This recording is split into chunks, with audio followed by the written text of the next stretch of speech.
கர்த்தருடைய நாம மகிமைப்படுவதாக. இந்த அருமையான நாளுக்காக நான் ஆண்டவரை ஸ்தோத்தரிக்கிறேன். விசேஷமாக கடைசி காலங்களில் நடக்கிற சம்பவங்களை குறித்து கர்த்தர் நம்மோடு கூட பேசி கொண்டிருக்கிறார்.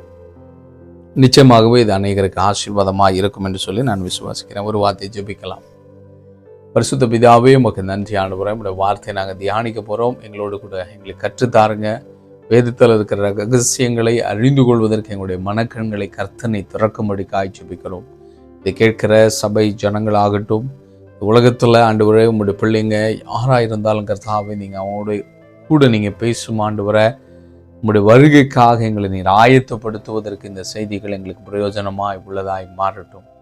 இயேசு நாமத்தில் பிதாவே, ஆமென். அன்புக்குரிய கர்த்தருடைய பிள்ளைகளை, நம்ம தொடர்ந்து கர்த்தருடைய வசனத்தை தியானித்து கொண்டிருக்கிறோம்.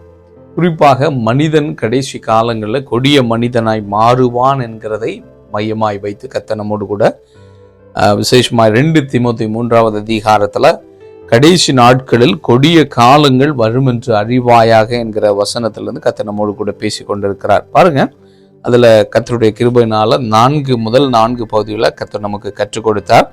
இன்றைக்கு 5வது பகுதியாகிய தூசிக்கிறவர்களாயும் என்கிறதை குறித்து நம்ம தியானிக்க போகிறோம். பாருங்க, நமக்கு தெரியும் இந்த உலகத்துல மனிதனை தேவன் தேவ சாயலுக்கு ஒப்பாக, அப்படின்னா தேவனுடைய சாயலுக்கு ஒப்பாக ஒரு மனிதனை பார்க்கும்போது அவனுக்குள்ளிருந்து தேவனுடைய ஒரு சாயல் வெளிப்படணும். தேவ சாயல்னு சொல்லும்போது தேவனுக்குள்ள இருக்கிற குணாதிசயங்கள் வெளிப்பட வேண்டும் என்று சொல்லித்தான் கர்த்தர் மனிதனை படைத்தார். ஆனால் பாருங்க, வேதனையான காரியம் என்னவென்று சொன்னால், பிசாசுக்கு கீழ்ப்படிந்தால் சாத்தானுக்கு மனிதன் கீழ்ப்படிந்து தேவ சாயலை இழந்தவனாய் மாறி அப்போ சாத்தானுடைய குணாதிசயங்களை பெற்றுக்கொண்டு கேடு கெட்ட மனிதர்களாக, கொடிய மனிதர்களாக இந்த உலகத்தில் வாழ்ந்து கொண்டிருக்கிறார்கள் என்பதை நாம் அறியும் போது உண்மையாகவே அது வேதனைக்குரிய ஒரு காரியமாகவும், அது மாத்திரமல்ல ஆண்டவர் துக்கப்படுகிறார். ஏனென்று சொன்னால், ஆண்டவர் மனிதனை படைக்கும் எவ்வளவோ அழகாக நன்றாக இருக்கிறது என்றெல்லாம் சொல்லி படைத்த ஒரு தேவன் மனுஷனை படைத்ததற்காக இன்றைக்கு துக்கப்பட்டு கொண்டிருக்கிறத நம்ம பார்க்கிறோம். அதன் அடிப்படையில் தான் ஆண்டவர் சொல்றாரு, மனிதன் தூசிக்கிற மனிதனாய் மாறிக்கொண்டிருக்கிற காலத்துல நம்ம வாழ்ந்து கொண்டிருக்கிறோம். பாருங்க, தூஷணத்தை குறித்து வேதத்துல பல காரியங்கள் தூஷணத்தை குறித்து சொல்லப்பட்டிருக்கு. குறிப்பாக கடைசி நாட்களில் உண்டாகிற ஒரு தூஷணத்தை குறித்து வெளிப்படுத்தின விசேஷத்துல நீங்க பார்க்க முடியும். 16வது அதிகாரத்துல இப்படியாய் சொல்லப்பட்டிருக்கு. 21வது வசனம். குறிப்பாக இந்த அந்தி கிறிஸ்துவின் நாட்கள், அதாவது இந்த உலகத்துல இயேசு கிறிஸ்துவோட வருகைக்கு பிறகு, அந்த ரகசிய வருகைக்கு பிறகு நடக்கிற சம்பவங்களை குறித்து சொல்லப்பட்டிருக்கிறது. அது அந்தி கிறிஸ்து இந்த உலகத்துல கடந்து வந்து ஒரு தனி மனிதனாக இந்த உலகத்தையே ரூல் பண்ணி உலகத்தையே அதிகாரம் செலுத்தக்கூடிய தருவாயில் நடக்கக்கூடிய சம்பவங்களா இருந்தாலும், ஆண்டவருடைய வார்த்தை என்ன சொல்லுது அப்படின்னா, அநேக அந்தி கிறிஸ்துக்கள் இந்த நாட்களிலே செயல்பட்டு கொண்டிருக்காங்க. எப்படி அப்படின்னா, அந்தி கிறிஸ்துவின் ஆவிகள் இன்னைக்கு மனிதனுக்குள்ளிருந்து செயல்பட்டு கொண்டிருக்கிறது என்று சொல்லி கர்த்தருடைய வார்த்தை சொல்லுது. அந்தி கிறிஸ்துக்குள்ள இருக்கிற ஒரு குணாதிசயம் என்னன்னா, அவனுக்கு தேவனை தூசிக்கணும், தேவனுடைய மனிதர்களை, தேவனோடு கூட நடக்கிற மனிதர்களை தூசிக்கிறவனாய் மாற்றி விடணும். முதலாவது தேவனை தூசிக்கணும், 2வது தேவனோடு கூட நடக்கிற மனிதர்களை வைத்து தேவனை என்ன செய்யணும், தூசிக்க வைக்கணும். இதுதான் சாத்தானுடைய மிகப்பெரிய தந்திரம் இந்த கடைசி காலத்துல. சாத்தான் என்ன பண்றான் பாருங்க, இந்த 16வது அதிகாரத்துல தாளந்து நிறையான பெரிய கல்மழையும் வானத்திலிருந்து மனுஷர் மேல் விழுந்தது. இந்த கடைசி காலத்துல பலவிதமான தீமைகள் இந்த உலகத்துல வைக்கப்பட்டிருக்கு, பலவிதமான நியாய தீர்ப்புகள்.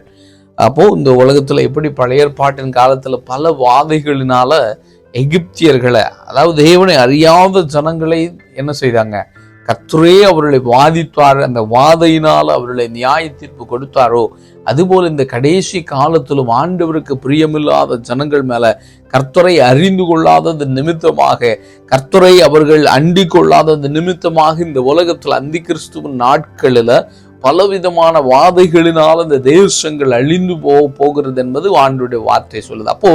இப்படிப்பட்ட ஒரு கொடிய காலத்துல இந்த உலகம் நகர்த்தப்பட்டு கொண்டிருக்கிறது. ஆனால் சீக்கிரமாக அந்தி கிறிஸ்து வெளிப்பட்ட பிறகு இப்படிப்பட்ட கொடிய காரியங்கள் இந்த உலகத்துல நடக்க போகிறது. ஆனால் இன்றைக்கு இருக்கிற காரியம் என்னவென்று சொன்னால், அந்தி கிறிஸ்து வெளிப்படவில்லை, ஆனால் அந்தி கிறிஸ்துக்குள்ளின் ஆவிகள் செயல்பட்டு கொண்டிருக்கிறதுனால இதே வரக்கூடிய காலம் கொடிய காலமா இருக்கு. அதுக்கு முன்னாடி கொஞ்சம் சாம்பிளாக இன்னைக்கு இந்த உலகத்துல நிறைவேறி கொண்டு தான் இருக்கிறது. சுத்தமாய் நடக்கல அப்படின்னு இல்லை, கொஞ்சம் கொஞ்சமா என்ன செஞ்சிட்டு இருக்கு, நியாய தீர்ப்புகளும் இந்த பூமியில உண்டாகி கொண்டு தான் இருக்கிறது. காரணம், இந்த உலகம் கடைசி காலத்துல, இந்த கடைசி காலத்துல கொடிய காலங்கள் இந்த உலகம் வைக்கப்பட்டிருக்கிறது என்பதை நீங்களும் நானும் அறிய வேண்டும். அப்ப என்ன நடக்குது, தாளந்து நிறையான பெரிய கல்மழையும் வானத்தில் இருந்து மனுஷன் மேல் விழுந்தது. அப்போ மனிதர்கள் மேல என்ன செய்ய, கல்மழை மனிதனை தாக்குகிறது. அப்போ ஒரு மழை சாதாரண நமக்கு தெரியும், ஒரு வெளியில நம்ம மழை பெய்யும் போது வெளியில போய் நின்னாலே அந்த மழையுடைய தண்ணி பாடியில ரொம்ப ஃபோர்ஸா படும்போது பாடியில வலிக்கும். ஆனா இங்க என்ன சொல்லப்பட்டிருக்குன்னா, கல்மழை, மழையில இருந்து தண்ணீரோடு சேர்ந்து ஒரு ஒரு ஐஸ் கட்டம் அல்ல, ஒரு கல்லு இந்த பாடியில விழுந்தா எவ்வளோ பெரிய வலி இருக்கும். இவ்வளவு மேகத்துல இருந்து இவ்வளவு பெரிய தூரமா இருந்து ஒரு கல்லா அந்த மழையில விழும்போது எவ்வளவு வலிக்கும். அது ஒரு நியாய தீர்ப்பு. இதெல்லாம் கடைசி நாட்கள்ல நடக்க போகிறது. ஒருவேளை இன்னைக்கு நம்ம பார்க்கிறோம், இதெல்லாம் இந்த மாதிரி திடீரென்று மேகத்துல இருந்து ஐஸ் கட்டையா விழுந்தது, வீடுகள்ல விழுந்து வீடுகள் சேதப்பட்டதுன்னெல்லாம் நம்ம பார்க்கிறோம். மனிதனுடைய தலையில விழுந்ததெல்லாம் நம்ம கேள்விப்பட்டிருக்கிறோம். ஆனா ஆண்டவர் சொல்றாரு, கல்மழையாய் கடைசி காலத்துல உண்டாக போகிறது. அப்போ இப்படிப்பட்ட ஒரு கொடிய நியாய தீர்ப்பு இந்த பூமியில வரும்போது என்ன நடக்குமா, வானத்திலிருந்து மனுஷன் மேல் விழுந்தது, அந்த கல்மழையினால் உண்டான வாதை நிமித்தம் மனுஷர்கள் தேவனை தூசித்தார்கள் அப்படின்னு சொல்லப்பட்ட. அப்போ மனிதர்களுக்கு இப்படி ஒரு பெரிய உபத்திரம், ஒரு பெரிய தீமை, ஒரு பெரிய கொடிய காரியங்கள் சரீரத்துல படும்போது மனிதன் என்ன செய்யறான் தெரியுமா, அவனுக்கு வலியினால, அவனுக்கு உண்டாக வேதனையினால், அல்லனா அந்த ஒரு நியாய தீர்ப்பினால அவன் என்ன செய்கிறானா, மனுஷர்கள் தேவனை தூசித்தார்கள். அப்போ அவங்களுக்கு இத சிச்சுவேஷனை பார்க்கும்போது, சூழ்நிலை பார்க்கும்போது, ஐயோ இவ்வளவு பெரிய ஒரு ஆபத்து இந்த உலகத்துல வந்திருக்கிறதே, நாம் தேவனை தேடி ஓடுவோம், தேவனை நாம் என்ன செய்வோம், எது உண்மையான தெய்வம் என்று சொல்லி கண்டுபிடித்து தேவனிடத்துல மனிதன் ஓடி வருவதை விட்டுவிட்டு மனிதன் என்ன செய்யறான் தெரியுமா, எந்த ஒரு கடவுள் இந்த உலகத்தை வானத்தை பூமியை படைத்து மனிதனையும் படைத்து மனிதனுக்கு தேவையான எல்லாவற்றையும் கொடுக்கிற அந்த ஆண்டவரை பார்த்து என்ன செய்யறாங்களா, இவர்கள் தூசிக்கிறார்கள் என்று சொல்லப்பட்டிருக்கு. எவ்வளவு வேதனையான ஒரு காரியம். இன்னைக்கும் இதுதான். நீங்க கிறிஸ்தவர்கள் கூட நம்ம அநேக நேரங்கள் என்ன செய்வோம் தெரியுமா, ஒரு நல்ல காரியம் ஆண்டவர் செய்ததும் நம்ம ஆண்டவரை மெச்சுவோம், ஆண்டவர் எனக்கு இது செஞ்சார் அது செஞ்சார்னு சொல்லி. ஆனா ஒரு பிரச்சனை வந்ததும் நம்ம என்ன செய்வோம், ஆண்டவர் எனக்கு இப்படிலாம் பண்ணாருன்னு சொல்லி நம்ம ஆண்டவரை கனவீனப்படுத்துகிறோம். கொஞ்ச நேரத்துக்கு முன்னாடி நம்ம நாவினால கனப்படுத்தி அவரை உயர்த்தணும், ஆண்டவர் எனக்கு மகிமையான காரியத்தை செஞ்சாரு, இவ்வளோ பெரிய அற்புதத்தை செய்தாரு, இவ்வளோ வருஷமாய் நான் குழந்தை இல்லாம இருந்தேன், எனக்கு குழந்தை செல்வத்தை கொடுத்தாரு, இதெல்லாம் நம்ம கனப்படுத்தணும். ஆனா ஒரு பிரச்சனை, ஒரு ஏதோ ஒரு அடுத்த ஒரு கட்டத்துல ஒண்ணு நம்ம கேட்கிறோம், அது நமக்கு நடக்கலைன்னு ஆனது நம்ம என்ன செய்யறோம், ஆண்டவரை கனவீனப்படுத்துறோம், ஆண்டவரை தூசிக்கிறவர்களாய் மாறி விடுகிறோம். எனக்கு அன்பு இதை கேட்டுக்கொண்டிருக்கிற கர்த்தருடைய பிள்ளைகளை, நீங்களும் நான் அப்படி செய்யக்கூடாது. காரணம், சாத்தானுடைய மிகப்பெரிய தந்திரம் என்ன செய்யணும் தெரியுமா, கர்த்தரை அறிந்த பிள்ளைங்க, கர்த்தரை கனப்படுத்தி கொண்டு, கர்த்தரை துதித்து கொண்டு, கர்த்தரை மகிமைப்படுத்தி கொண்டிருக்கிற பிள்ளைகளுடைய நாவிலிருந்து சாத்தான் என்ன, அவனுடைய தந்திரம் என்ன தெரியுமா, நாம் தூசிக்கிறவர்களாய் மாற வேண்டும் என்று தான் பிசாசுடைய தந்திரம். அதற்காக அவன் என்ன செஞ்சிட்டு இருக்கிற, இந்த கடைசி காலத்துல சபையில் இருக்கிற ஜனங்களும் சரி, தேவனை ஆராதித்து கொண்டிருக்கிற பிள்ளைகளுடைய வாழ்க்கையில பலவிதமான நியாய தீர்ப்புகளை, பலவிதமான தீமையான காரியங்களை கொண்டு வந்து எப்படியாவது இவர்கள் தேவனை தூசித்து தேவனை மகிமைப்படுத்தி விடக்கூடாது என்று சொல்லி சாத்தான் போராடி கொண்டு இருக்கிறான். அதற்கு பெஸ்ட் எக்ஸாம்பிள் யாரு அப்படின்னா, நமக்கு தெரியும் யோபுடைய வாழ்க்கையில. யோபு தேவனுக்கு பிரியமுள்ள ஒரு மனிதனா இருந்தால், தேவனுக்கு பயந்து குடும்பத்தை நடத்துகிற மனிதனா இருந்தார், கர்த்தருக்குள் அவருடைய குடும்பத்தையும் பிள்ளைகளையும் நடத்தினார் என்றெல்லாம் நம்ம பார்க்கிறோம். ஆனால் அதே நேரத்துல சாத்தானுடைய மிகப்பெரிய தந்திரம், எப்படியாவது எப்படி யோபு தேவனை மகிமைப்படுத்தி தேவனை கனப்படுத்தி கொண்டிருக்கிறாரோ, அதை எப்படியாவது இந்த கனப்படுத்துகிற இதே வாயிலிருந்து, தேவனை துதிக்கிற இதே வாயிலிருந்து எப்படியாவது தேவனை என்ன செஞ்சிடணும், தூசிக்க வைக்க வேண்டும் என்று சொல்லி அவன் போராடி அவனுடைய வாழ்க்கையில் ஒரு பெரிய உபத்திரவத்தை கொண்டு வந்தான். உபத்திரவம் கொண்டு வந்தது மாத்திரமல்ல, அவனுடைய சரீரம் எல்லாம் உடைக்கப்பட்டு பல கொடிய வியாதினால பாதிக்கப்பட்டான். சரீரமெல்லாம் புண்களினால அவ்வளோ ஒரு பெரிய இழப்பை சந்தித்து அவ்வளோ கொடிய வியாதினால் அகப்பட்டான். ஒன்று அது மாத்திரமல்ல, அவனுடைய குடும்பத்தில் அவனுடைய பிள்ளைகள் எல்லாம் ஒரே நாள் மரித்து போனார்கள். அவருக்கு இருந்த சொத்து சுகங்கள் எல்லாம் அழிக்கப்பட்டு ஒன்றுமில்லாதவனாக தனிமரமாய் நிற்கிறாரு யோபு. என்ன பண்றது? நேற்று வரைக்கும் தேவனை ஆராதித்த மகன், நேற்று வரைக்கும் தேவன் தான் பெரியவர் என்று சொல்லிக் கொண்டிருந்த அதே யோபுடைய வாழ்க்கையில் இன்றைக்கு எல்லாமே இழக்கப்பட்டதாக, எல்லாம் இழந்து, மனைவியை தவிர வேற ஒன்றும் இல்லை. மனைவி என்ன சொல்றாங்க தெரியுமா? இன்னும் நீ உத்தமமாய் அந்த ஆண்டவரை பிடித்து கொண்டு இருக்கிறாயே என்று சொல்லி கணவரை திட்டி, நீ அவரை என்ன செய், நீ தேவனை தூசித்து ஜீவனை விட்டுருங்க அப்படின்னு சொல்லி அந்த மனைவி, யோபுடைய மனைவி அவங்களை கடிந்து கொள்கிறத நம்ம பார்க்கிறோம். ஏன் இப்ப நான் அந்த வசனத்தை இப்படியாய் நான் தியானிக்கும் போது எனக்குள்ள ஒரு கேள்வி, ஏன் அந்த அம்மா சொல்லுது ஜீவனை விட்டுருன்னு சொல்ல வேண்டியதுன்னா, ஏன் அதற்கு முன்னாடி ஒரு காரியத்தை அவங்க ஆட் பண்றாங்க? ஏன் ஆட் பண்றாங்க? அவங்க ஆட் பண்ணி சொல்லியிருக்காங்க, நீ தேவனை தூசிச்சுட்டு ஜீவனை விடும். ஓ, அந்த சாத்தானுடைய மிக முக்கியமான தந்திரம் என்ன தெரியுமா? எப்படியாவது தேவனை தூசிக்கணும். கர்த்தருடைய பிள்ளைங்க இன்னைக்கு உலகத்துல அநேக ஊழியக்காரங்க இருக்கிறாங்க, ஊழியக்காருடைய குடும்பங்கள் இருக்கிறது, பரிசுத்தமாய் கர்த்தருக்காய் வாழ்கிற அநேக ஜனங்கள் இருக்கிறாங்க.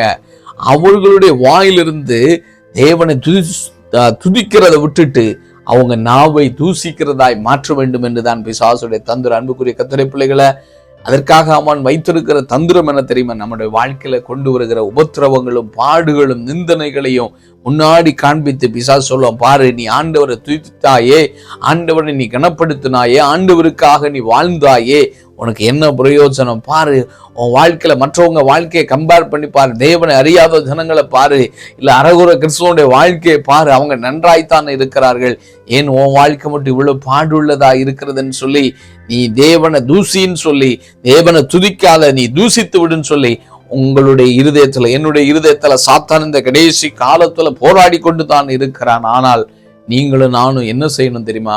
யோபு சொன்னதை தான் சொல்லணும்.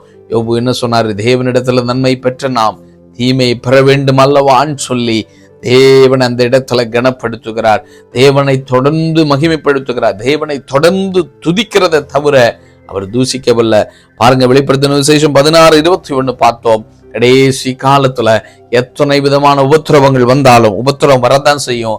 மனிதர்கள் தூசிப்பதற்காக சாத்தான் எழுப்பி கொண்டுதான் இருக்கிறான். அந்த வாதை மகா கொடியதா இருந்தா, அப்போ மனிதனுடைய வாழ்க்கையில கொண்டு வருகிற மகா கொடிய காரியங்களை கொண்டு வந்து மனிதர்கள், தேவனோடு கூட நடக்கிற மனிதர்கள் தேவனை தூஷிக்க வைக்க வேண்டும் என்றுதான் பிசாசுடைய தந்திரமா இருக்குது. இதை புரிந்து கொண்டு இதை கேட்டுக்கொண்டிருக்கிற அன்பு கர்த்தருடைய பிள்ளைகளை, உலகமெங்கும் இருக்கிறதை கேட்கிற ஆண்டவரை அறிந்தவர்களா இருக்கலாம், சபை மக்களா இருக்கலாம், ஊழியக்காரர்களா இருக்கலாம், ஒருவேளை ஆண்டவரை அறியாதவர்களா இருக்கலாம்.